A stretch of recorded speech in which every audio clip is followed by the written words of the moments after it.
Without further ado, Mr. Nitin Nohria.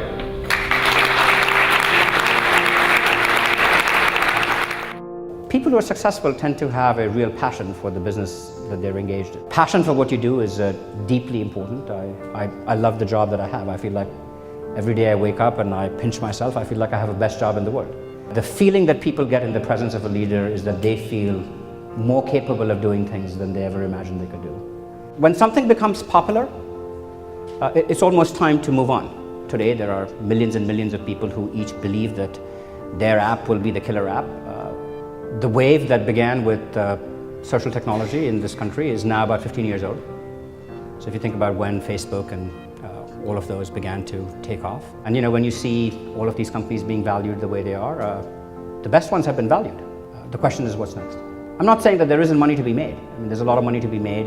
And today we should be asking ourselves the question, what lies ahead of us? Whether it's an entrepreneur or an investor or everybody else, everybody invests in a business plan. You have to plan.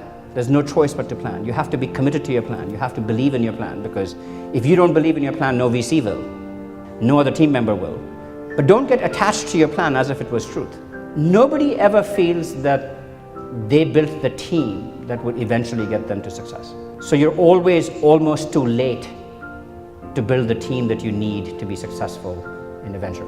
The single most painful decision was to recognize that a friend or a coworker or someone who was an early member of your team actually wasn't the person who was going to get you to build a successful venture.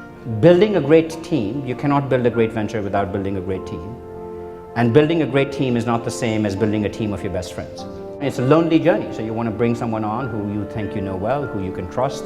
Many people start businesses with friends. Sometimes that can be a way of both destroying a business and destroying a friendship. So I would urge you to exercise some care in how you think about the composition of your teams. This is not to say that there aren't some great examples of friends who started companies together. We all know the rule in business, which is cash is king. All ventures have to worry about cash flow, and if you run out of cash, you could have the greatest product, you could have the greatest everything. You run out of cash and you're done. Many businesses end up being undercapitalized. Many businesses suffer from a CEO who is so obsessed about trying to keep control that they're unwilling to sell at a price and get the cash that they need to actually keep the venture going. But 80% of nothing is nothing. But in my view, even more than cash is king is sales is king. And when we look at the ventures that we have studied that fail, more of them fail because they fail in customer acquisition and in the sales cycle than fail because they actually didn't manage cash. People underestimate systematically the sales cycle, how long it takes. People underestimate how hard it is to scale a sales force. You can never overinvest in sales. All of you who think about how you're building your teams, it's tempting to say, let's first build the product. Let's get the product entirely right, and then we'll invest in the sales force.